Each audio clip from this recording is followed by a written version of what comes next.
இரவின் இனிய கீதங்கள். டிசம்பர் 19. ஒருவன் தாகமாய் இருந்தால் என்னிடத்தில் வந்து பானம் பண்ண கடவன். யோவான் 7ஆம் அதிகாரம் 37ஆம் வசனம். கர்த்தரிடத்தில் வருவதற்கு முன்பாக தாகமுள்ளவர்களாய் இருக்க வேண்டும். தண்ணீர் எப்படி தாகத்தை தணிக்கின்றதோ அதுபோலவே நித்திய வாழ்வுக்குரிய புத்துணர்ச்சியை பெறக்கூடிய வாஞ்சை இருக்க வேண்டும்.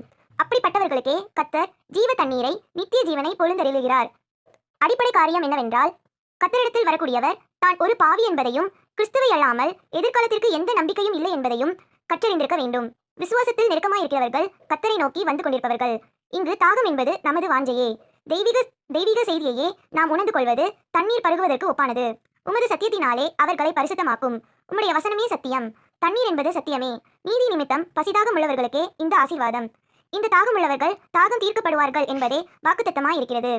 இந்த பாடம் நான் கொடுக்கும் தண்ணீரை, அதாவது சத்தியத்தை குடிக்கிறவனுக்கோ ஒரு காலும் தாகம் உண்டாகாது என்ற நம் கர்த்தரின் கூற்றுக்கு இசைவாக இருக்கிறது. ஆமேன். தேவன் தாமே ஆசீர்வதிப்பாராக.